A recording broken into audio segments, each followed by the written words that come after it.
Right, I'm out finishing my steps now, and while I'm doing this I'm going to update you on my weight loss journey. We'll start with the positives. The positive is I'm still doing my 10,000 steps a day. My average amount of walking that I've been doing over this year is higher than last year, so that's a positive. I'm still doing my calorie counting. I've been doing that religiously for a while now again, but I did let slip for a while, but I was still aware of what I was doing. Let me explain a bit, and I'm going to be brutally honest about this, right? I've been trying to think of a good way of putting it, but I did come away from the chicken and broccoli diet, or chicken and green beans. That was what I was doing instead of broccoli. But there were days that passed, and for reasons that I can't explain myself, I just feel sorry for myself. And I'm not looking for pity here, I'm just telling you like it is. And I was feeling sorry for myself. I was depressed. I was getting fed up with work. I was getting fed up with the way that I was living my life, being stuck in a situation that I couldn't escape from, not having financial security, not knowing where I was going to be sleeping from one night to the next. And it starts to play havoc on your mind, as it would with anybody. So the only way that I could get a bit of a release, get a bit of I think it's the endorphins, isn't it, flowing, was by eating something. Even though I knew it was bad, I knew it was good for me, not good for me, I knew that it would be putting my weight loss on hold, I was still doing it.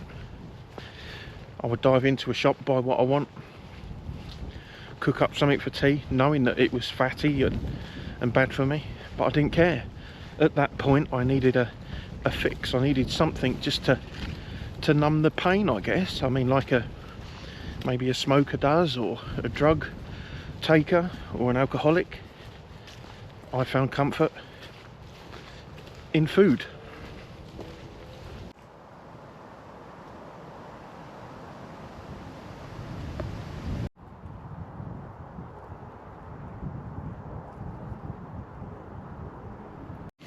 The funny thing was, the first year of dieting I done really well. I lost an awful lot of weight, and I was quite proud of that. And every time I was eating something I weren't meant to be, I was thinking, well, I'm still lighter than what I was. And that was what I was telling myself, and I am, alright, I'm still lighter than what I was. But the weight loss has stopped, or had stopped. And I'm still big, still unhealthily big. Even though I had those thoughts in my mind about being really unhealthy and big and being 50 years old and still not being at an ideal weight, it didn't stop. I didn't push any harder to eat healthy.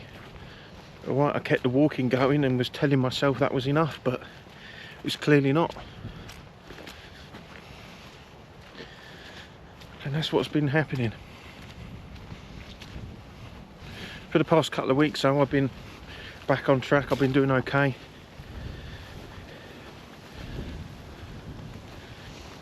I've had the odd treat here and there, but nothing too bad. I still, through a week, was in a calorie deficit.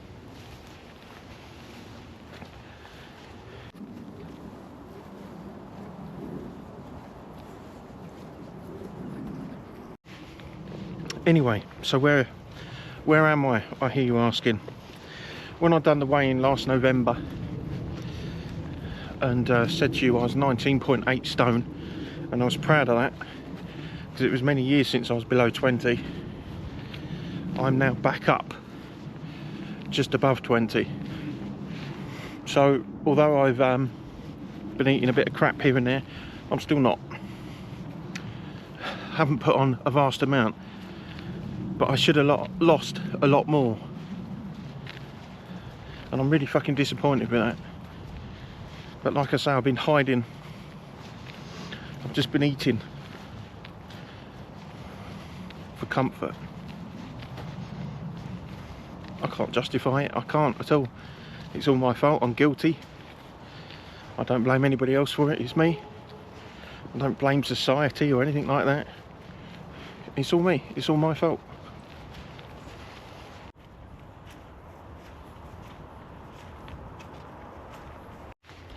So moving forward, what's next? I'm going to continue with the chicken and the broccoli. Once a week, twice a week, I'm going to have fish as well, which was advised.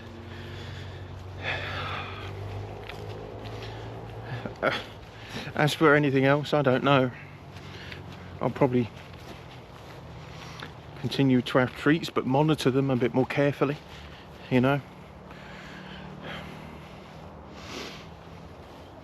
As long as I'm still in my deficit, I'll be happy. Okay, next thing, alcohol.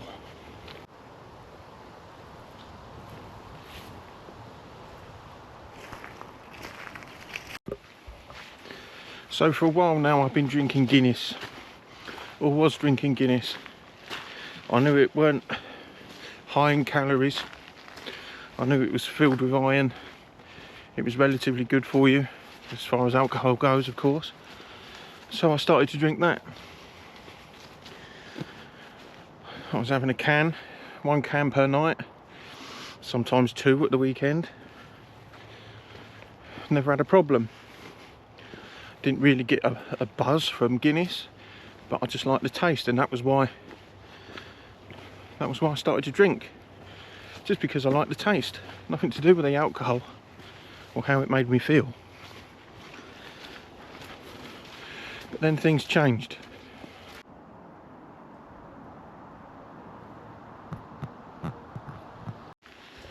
So what happened was, my wife had bought a can of Jack Daniels. She's a fan of Jack Daniels and Coke. I never really took to it until she bought a can of this Jack Daniels and Coke ready mix thing. I decided to buy one myself. It was a hot day. I was with a mate and I sunk that can, and it was bloody amazing. And this is where it begins. I was buying a couple of them each day. I was really enjoying it as well, the cans. But then they're quite expensive. They're like £2.50, is it? Something like that. So the money was adding up. So I decided to start buying bottles of it. And then instead of just having 1 drink per night, I was having 2, 3, 4, 5, probably even more at the weekends. Although it wasn't a vast amount and I wasn't like overly drunk, I just liked the feeling that it gave me, along with the taste. And I've never been a huge drinker, but I liked the way the Jack Daniels and the Coke was taking the edge off. Not drunk, not tipsy, but it just took the edge off, made me slightly more relaxed. And I was telling myself on certain evenings I weren't going to drink, I weren't going to have any, but then I would. And then it was starting to become even though it was only a couple of drinks a night, it was becoming an addiction. It was like the only thing that I was looking forward to through that day. And that's a dangerous way to become. So, what am I going to do about this?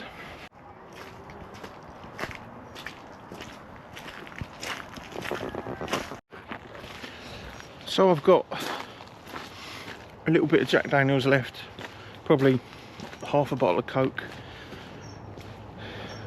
and I'm going to get rid of that tonight. I'm going to drink the rest of it tonight, and then I'm not going to buy any more. I'm not going to have any more even at a weekend, because I won't drink it all at the weekend and then it will be left there in the week, and then I'll want it. If it's not there, I can't have it, just like it used to be when I used to smoke. So that's the way I'm going to try and take it away. I'm still going to enjoy a drink, don't get me wrong, but not as much as I used to. I mean, it's not just the calories, it's the fact that it's unhealthy. It's not good for me, and I need to get rid of it, you know.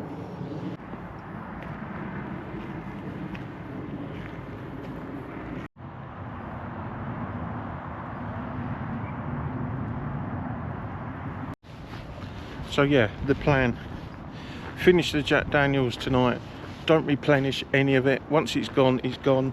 I'm not going to buy another bottle of it for next weekend. If I want a drink of any sorts, I'll revert back to having the Guinness. Not every night, maybe just at weekends. Maybe when I go and visit my wife I shall have Jack Daniels again, but for now I need to knock it on the head. I don't want it to become an addiction, because it's easy to become an it's easy to become addicted to it, and I don't want that. So they say once you get knocked down, you brush yourself off and you start again. And that's a bit of a cliche, but that's what I'm going to tell myself to do. Not just with the alcohol, but with the food, with everything, the fitness, everything. The whole weight loss journey is going to begin again, and it's going to begin on Monday morning. I'm not behind in the steps. The steps are the only thing that I've been consistent at, that, and I don't drink fizzy drinks. I still managed to knock that on the head, obviously apart from the Coke that goes with Jack Daniels, but that was Coke Zero, so slightly less sugar. But yeah, everything that I've done over these past few months is my own fault. When I get out and about, when I go out with Sam or out on these little trips on my own, sometimes I round off the trip with having fatty food, going for a burger or chips or whatever, and it sort of makes that day feel really good, like a real good ending to a perfect day. But there's my problem as well. I should stop associating food with having a good day, or or relieving my stresses. But it's easily done. So all I can do now is pick myself up and carry on, and try and find another way of releasing them endorphins when I'm feeling a bit down. I know some people say get up, go for a run. Yeah, right, I ain't gonna run. Go for a walk, but sometimes when these feelings hit, it's not practical. And I know there's nothing wrong with having a bit of junk food every now and then. I know that. Even when I was on the weight loss last year, I was still indulging in the odd takeaway, or Sam was bringing me a roast dinner. These things are still happening. Anyway, listen to me, I'm just dwelling on it now and I'm feeling sorry for myself. So as from Monday, was it Monday the 21st, I think, it shall begin again. And it's not going to be that difficult because I still eat a lot of chicken and green beans and fish, but I'm going to knock the drinking on the head. Apart from some Guinness at the weekend, or when it's Christmas, when I go back to Wales with my wife, I'll have Jack Daniels then, but I'm not gonna do it every night consistently, because that's a fucking bad move. That really is. And only now do I realise how easy it is to get addicted to something. What was I thinking?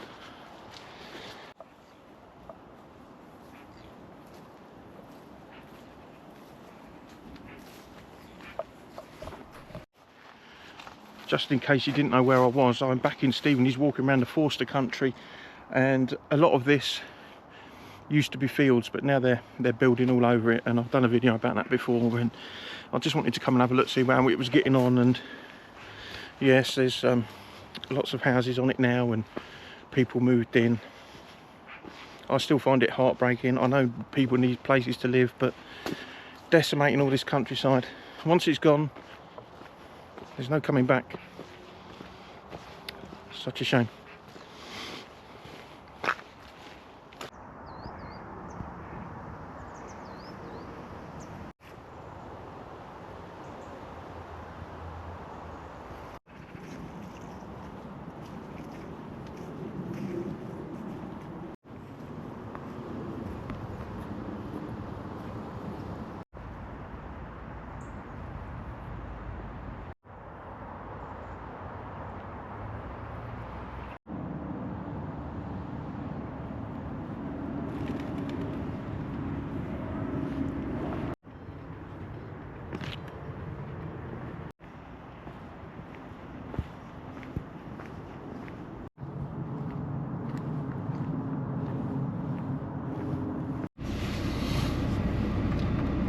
So, if you've been a follower of mine for some time, you'll know that I like walking around churches and graveyards. Usually it's just for the peace and quiet, you know. There's not a lot of people here. The architecture of the churches, just the peacefulness of a graveyard and a cemetery, is just something that makes me think, you know.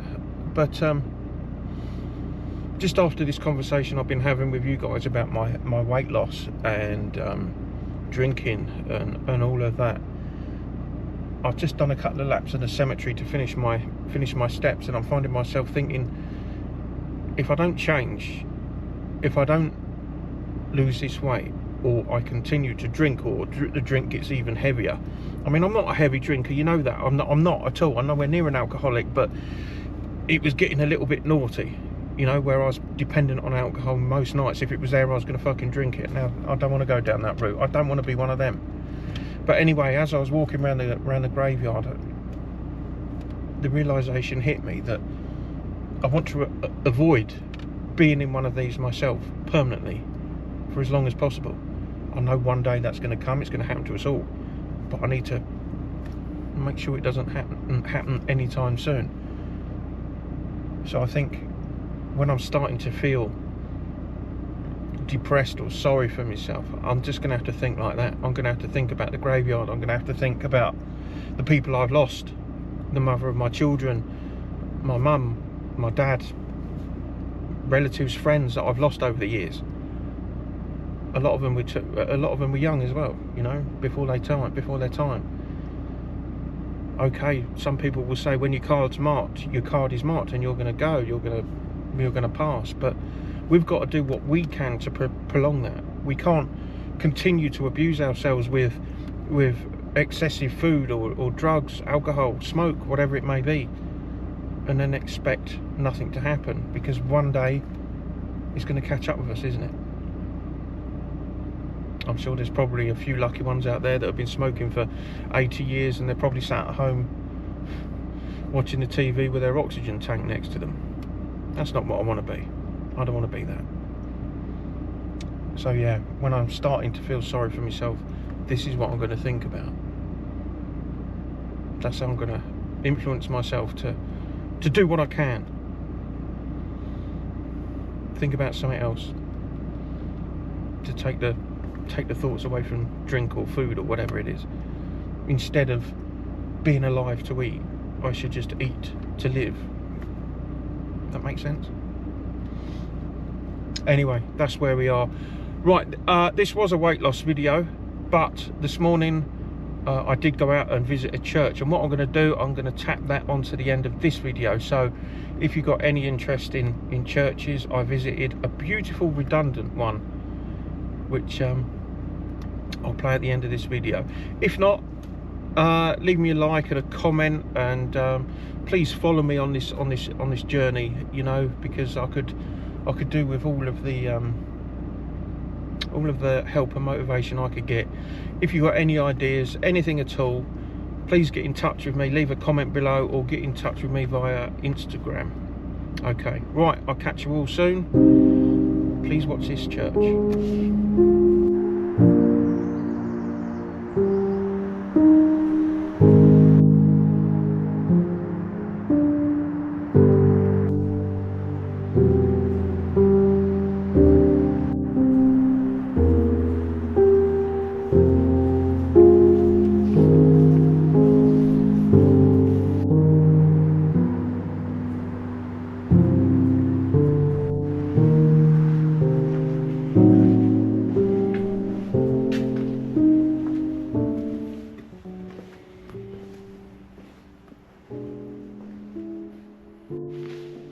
So the rain is finally eased off and I've come back to Edworth, to St George's Church. I have been here before. I think I was last here back in January, and I thought I'd come and have a repeat visit and have another mooch around the area, and I'm glad I did. It's a really nice one. It's really peaceful. Looks like the church is being used for something. There's a water bottle on the floor, and there is what looks like confetti on the floor. I don't know whether, I mean, can you still get married in these? I don't know. I know they're still consecrated, so maybe you can. I don't know. But there is a note up here that says that you can hire out the churches from the Conservation Trust for various activities. So maybe that's what happened. But I tell you what, it's really good to see that this one's still being used and not been forgotten about and started to decay away, you know, because I think a lot of churches, a lot of old churches are under the threat of that happening. But if we can keep the public interested, then these churches will just live on for a lot longer.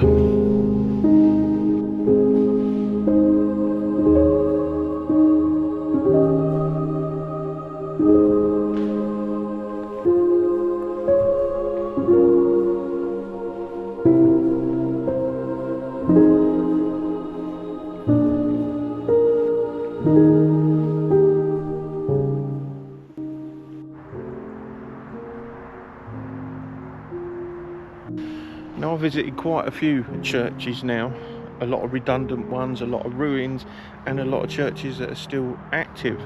But it is my ambition to get across to Norway to have a look at a stave church. Now, from what my understanding of them is they're just built out of wood and nails, and I know in Norway they still exist, the original ones. I don't think there's many of them left at all, but I'll put a picture up now so you can have a look.